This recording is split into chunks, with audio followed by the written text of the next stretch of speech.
Hey all, this is Trader Chris with just some analysis on the bond market and the indexes. Um, Starting off here with the US 20-year government bonds on a monthly chart, we see that we have a bearish order block here. Price came up, hit that. I'm just eyeballing it here, but I believe that would be around the 62% retracement low for optimal trade entry. We can actually check that right here. Yeah, I believe we might have came up. Let me check. The high was 4.972. Now we didn't quite come up to OTE, but we did hit the 62% retracement level. So price came up, came into a premium, hit the monthly bearish order block, and then started moving lower. If we go down to a weekly chart, we have a bearish breaker on the weekly here, as long as a fair value gap here, a sell side imbalance, buy side inefficiency to be exact. We didn't quite go onto here with the relative equal highs, unfortunately. But this was enough. Come up, and now we start moving lower. Weekly order block, fair value gap being made right here. We came up on a daily level. We took some buy side liquidity, hit this fair value gap and the weekly order block, then shifted lower. We go down to the daily chart, you'll see it much clearer. Buy side liquidity taken here, inefficiency hit, weekly order block hit, we move lower. Same thing, come up. This is a balanced price range, move lower, and price came up, making this on a weekly chart a reclaimed BISI. We took out buy side here. Now we're moving lower as well. On the last trading day on Friday, we had NFP, non-farm payroll, and non-employment claims, all that good jazz. We came up into this sell side imbalance above the weekly and monthly open, and then sold off. We are trading right above this weekly reclaimed fair value gap. So coming into this week, the second week of July, I would be interested in seeing if we respect this or not. I'm gonna side with we don't. Order flow is bearish, and I want to see these relative equal lows taken out, eventually targeting these lows here for some sell side liquidity. But just this is enough to cause major movement in the index market. If we get on to the 10-year, 10-year is almost the same. We have the same monthly bearish order block, the same weekly bearish breaker. We did come and take the buy side liquidity here and hit this SIBI here. We went lower, came up, optimal trade entry, hit that, and the order block continued lower. And the same deal, we have a weekly reclaimed fair value gap. It's reclaimed because price came down, closed below it, and then came back up and closed above it. So we're trading in that currently. If we get onto the daily chart, this is what happened. It's almost the same thing as the 20-year. On Friday, NFP, we came up. We didn't quite hit the weekly open or monthly open, but we came up and sold off. And my target would be these relative equal lows here as the draw on liquidity. You also have some sell side here. Then down to the 2-year. On the 2-year chart, it's a little bit different. If we go to the monthly chart, I'm using the candle with the biggest body for my order block. We swept some buy side here. Another swing high was made, swept that. And I'm going to use this as my order block right for now. We came up, hit the top of the order block, respected it, then started selling off, came back up, almost hit mean threshold of it.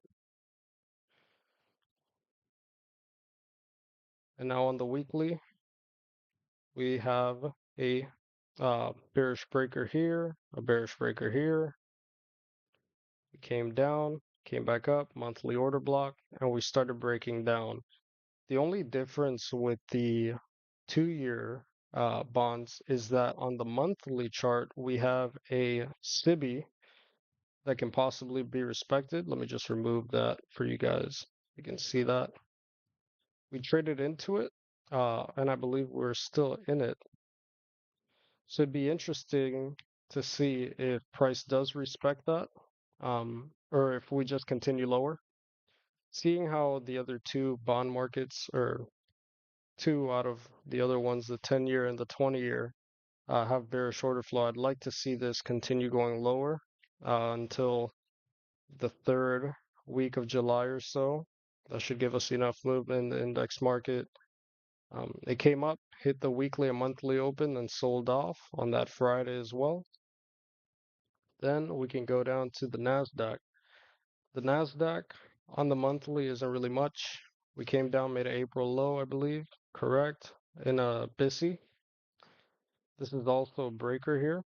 So we hit this breaker, hit this BISI, and continued higher, making our April low. I believe this low will likely stay intact for the rest of the year, but we just have to wait and see. On the weekly chart, we have some movement here. This was the April low, hitting that monthly BISI and the uh, monthly breaker. We continued higher. Market structure shift. We took out some sell side here, took out buy side here. This would have been the new dealing range. We came down, hit a weekly BISI, weekly breaker, continued higher. Then last week of June, we came down, took out the previous week's low, hit the month or the weekly BISI. We didn't quite hit consequent encroachment, unfortunately. Um, and then we reversed higher. The daily chart. On daily chart, we have some relative equal lows because of that dip down. This low is actually a little bit lower, but on daily chart, the relative equal lows. Some further sell side liquidity here. And we continued moving higher, taking out June's high, which was the all-time high at the time, leaving two daily fair value gaps, or two daily BISIs here. What I'd like to see moving forward is that we come down soon into this first daily fair value gap. It isn't in a discount from this low up to this high, but I believe just going down into that enough, we could possibly use this old high as well as some discount arrays and continue going higher. Now for the S&P 500, on the monthly chart, looks quite the same. We have a breaker, monthly BISI. April made that low. We moved higher. On the weekly chart, seems about the same. Sell side taken here. Bodies of the candles closing above this fair value gap, and we continued higher.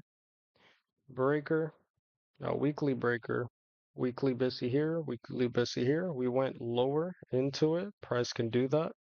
But the bodies, if you pay attention, closed inside of this weekly breaker, which is what really matters. Then we continued moving higher. Unlike the Nasdaq, the S&P 500 did not come down into this weekly buy side and balance sell side inefficiency. We did take out previous week low, and then we moved higher. On the daily chart, we're trading inside this daily BISI. So all throughout this, I would be bullish.